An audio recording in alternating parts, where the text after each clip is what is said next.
Assalamualaikum warahmatullahi wabarakatuh.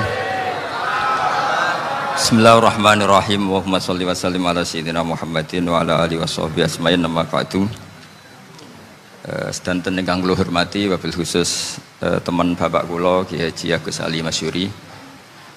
Beberapa kiai yang tanpa ngurangi rasa hormat, saya hormati semua. Ini ada beberapa Gus. Ini saya ngaji insyaallah seperempat jam. Seperempat jam nanti yang menghisap Gus Kausar berapa Gus? 10 menit. 10 menit. Begini, sebetulnya saya membela semua umat Islam itu ahlul jannah, karena saya ini ibarat marketing. Kalau orang Kristiani itu kan setiap orang mati sudah tenang bersama Bapak di surga. Jadi kampanye itu menarik sekali. Sementara kita sudah kiai, sudah imam masjid, sudah ulama, masih saja dikhawatirkan su'ul khotimah. Ini kalau kampanye ini tidak imbang, ini nanti saya takut kalah. Makanya saya bilang pokoknya semua orang mukmin itu ahlul jannah. Karena memang asli hadisnya seperti itu, man qala la ilaha illallah dakhalal jannah. Bahwa kemudian ada beberapa kiai yang mungkin wataknya itu pesimis, kemudian bikin sekian aturan-aturan yang sebetulnya itu cerminan dari pesimisnya, terus akan-akan masuk surga itu susahnya bukan main. Nah itu saya tidak setuju, karena tadi pasti kalah dengan kampanye sebelah yang setiap orang mati dibilang sudah tenang bersama Bapak apa? Di surga.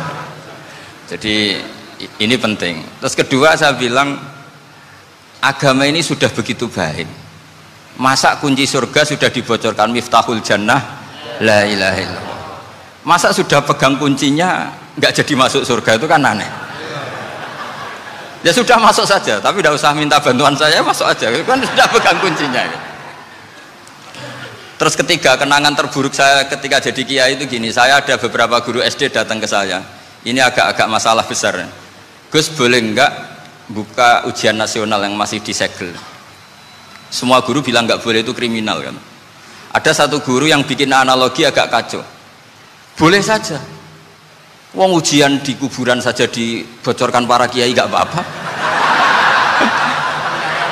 Itu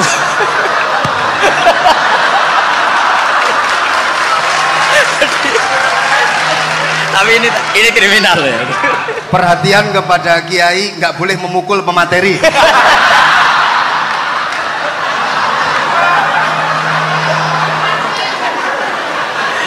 Jadi tentu itu analogi yang salah kan.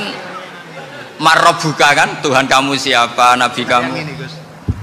Tuhan kamu siapa, nabi kamu siapa, imam kamu siapa. Ini kan sudah dibocorkan oleh para kiai. Artinya apa?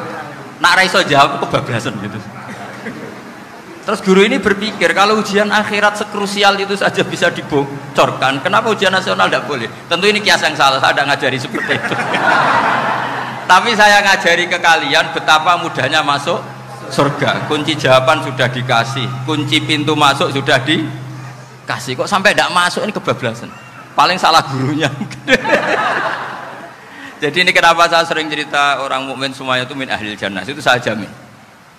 Sama tidak usah takut su'ul khotimah, tidak usah takut berlebihan seperti itu. Karena setahu saya, setidaknya saya mewakili ulama zaman ini. Rata-rata guru kita ini bermadzhab Syadzili dalam berkeyakinan berpikir tentang Allah. Di antara ini yang mulai saya ngomong serius, supaya tadi kan guyonannya sudah diambil Gus Reza sama Gus Kausar. Saya tahu kenapa mereka guyon. Kalau ngomong serius takut kalah sama saya.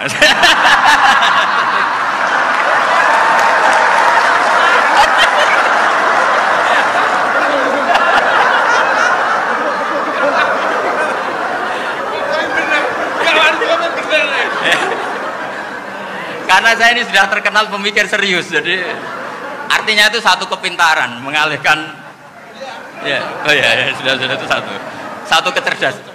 Tidak hanya ngalim tapi butuh cerdas. Betul cerdas. Jadi itu bukti beliau-beliau ini cerdas itu. Saya berpikir begini, ini madzhab Syadzili. Kita semua tentu Syadzili karena kita semua ngaji kitab hikam. Kita tahu kitab hikam itu muridnya Abul Abbas Al-Mursi. Abul Abbas Al-Mursi muridnya Syekh Abil Hasan apa? Asy-Syadzili. Saya masih ingat betul makalah itu dan saya ulang-ulang. Setiap saya ngajar di sarang saya ajarkan itu. Kilali, kata Abdul Hasan Asadili, saya pernah dapat hatif, dapat semacam ilham. Apa makna min syarril waswasil khannas? Itu kata beliau dijawab oleh hatif itu. Hatif itu nggak perlu diterjemah tadi ada, karena tadi diajarin itu. Apa yang dihidupkan itu nggak perlu dijelaskan. kata hatif tadi, waswasun yadkhulu bainaka wa baina habibika yunsika altofahu alhasanah wa yudzakiruka af'alaka asai'ah wa yukassiru indaka dzatas shimal wa yuqallilu indaka dzatal yamin liya'dila bika an husni dzanni billah ila su'i dzanni billah. Jadi yang dikatakan waswas adalah kamu digiring untuk hanya ingat sisi-sisi kamu yang negatif, dilupakan bahwa Anda punya sisi-sisi yang positif. Misalnya seperti ini, mungkin secara fikih tadi banser-banser tegas, wah ini masalah lelaki perempuan dipisahkan gini-gini. Tapi kenapa Ghazali bilang ya sudah gini gak apa-apa. Sebetulnya ada rukhsah itu karena ini di depan umum. Yang paling pantangan Nabi itu la yakhluwanna rajulun bimra'atin. Ini ada yang menjaminnya gitu. Malah khawatir saya di sini dipisah tapi setelah berduaan nggak bisa. Jadi toleransinya karena ini di depan umum. Itu masih ada toleransinya. La yakhluwanna rajulun bimra'atin. Begitu juga ketika kita dosa, misalnya kita dosa. Orang Islam setiap dosa itu pasti ingat salahnya, terus kemudian istighfar.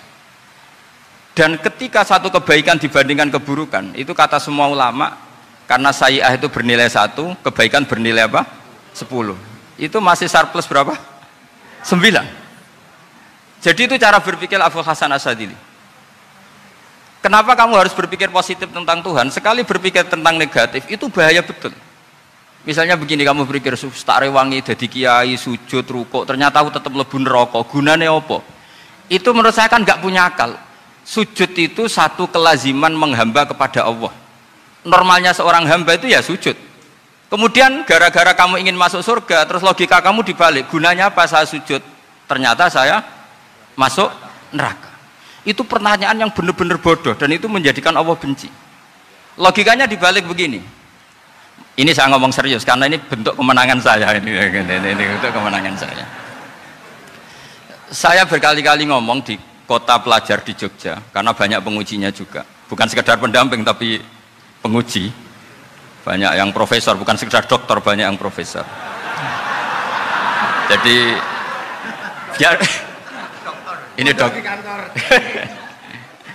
Begini, saya pernah ditanya sama seorang dosen, Gus, saya ini ngaji hadis banyak, tapi ada yang saya tidak paham, yaitu mangkola la ilaha illallah dakhalal jannah, ada kalimat wa in zana wa in saroko. Meskipun pernah zina, pernah maling. Ini kan seakan-akan mentoleransi perzinaan dan pemalingan. Terus saya bilang, oh makna hadis itu seperti ini. Jadi kebenaran absolut, kebenaran yang mutlak itu tidak akan terganggu oleh status perilaku seseorang. Saya berkali-kali memberi contoh.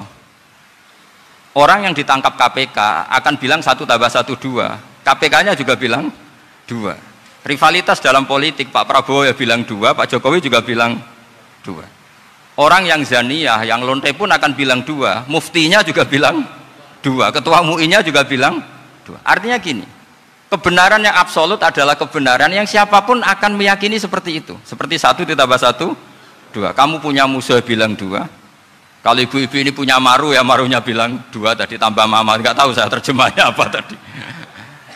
Nah, kebenaran yang absolut itu kebenaran yang siapapun pasti mengakui. Dan uniknya begini, saya pernah ngaji acara himmah, acara pondok sarang di Demak. Kalau kamu bilang 1 ditambah 1 menjadi 2, untuk mengatakan 2 itu kamu butuh hadiah enggak? Mereka semua jawab enggak. Kita semua enjoy saja mengatakan tembok itu putih. Kenapa? Karena memang putih.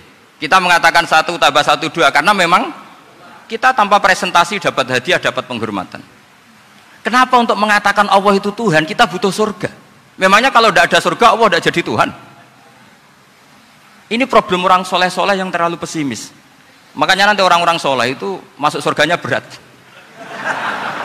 Tapi kalau orang alim lebih gampang kira-kira seperti itu.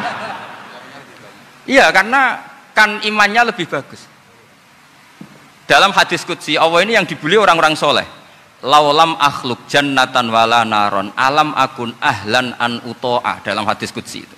Kalau saja saya tidak menciptakan surga dan neraka, apa saya tidak jadi Tuhan yang perlu ditaati?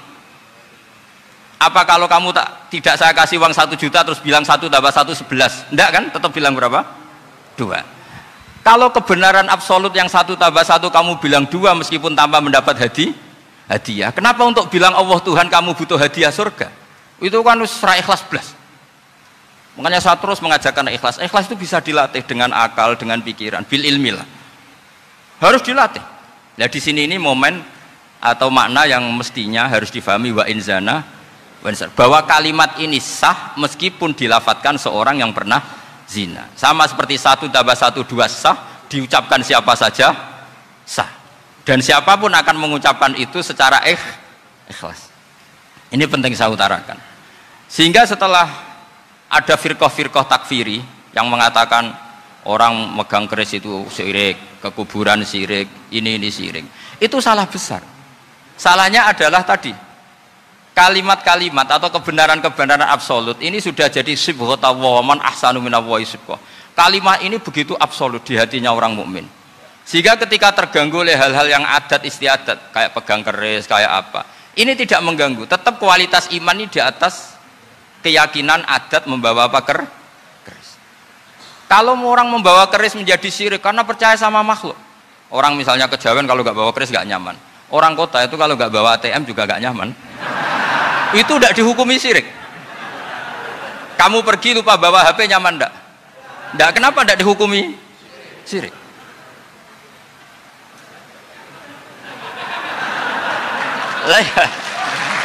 Jadi ini logika.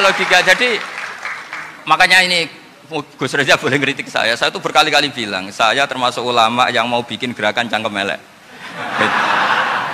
Karena nanti kalau saya nisbatkan ke Rasulullah itu tidak pantas karena Nabi ahsanan nasi khalqaw wa khuluqa. Tapi saya siap jadi bempernya Rasulullah Shallallahu Alaihi Wasallam. Pernah ada diskusi di Jakarta, ini kisah nyata. Apa dalilnya setelah sholat salaman? Mana hadisnya? Itu dijawab hadisnya tentu kita kesulitan. Kalaupun ada hadisnya dhaif semua yang masalah musafahah. Akhirnya mau tidak mau dijawab pakai cangkem melek. Boleh nggak kamu setelah salam nyalain HP yang off? Boleh. Boleh nggak ke kamar mandi? Boleh. Oh berarti kencing boleh, nyalain HP boleh. Yang nggak boleh itu ingat Allah. Karena mereka mengkritik wiridan, ngeritik salam. Akhirnya mikir deh. Ada nggak hadisnya orang setelah sholat nyalain HP? Nggak ada kan? Tapi mereka nyalain HP nggak hambatan. Tapi untuk salaman masalahkan. Ke kamar mandi boleh, tapi untuk wiridan tidak boleh. Akhirnya mereka sadar, oh iya, lama-lama dibisiki gini yang kelompok itu, kamu itu korban aliran supaya kamu gak ingat Allah, ingatnya HP-nya. Sehingga orang wiridan kamu kritik, orang nyalain HP tidak kamu kritik. Itu kelompok itu adalah kelompok orang-orang yang supaya orang Islam itu lupa Tuhannya. Itu gerakan cangkem melek, tapi jadikan orang sadar. Jadi ini penting. Jadi kalau kamu tidak bisa bela agama dengan jalan yang lurus karena tidak bakat gitu, nggak apa-apa pakai cangkem melek tadi, karena nggak mungkin gerakan ini dinisbatkan kepada Rasulullah Shallallahu Alaihi Wasallam.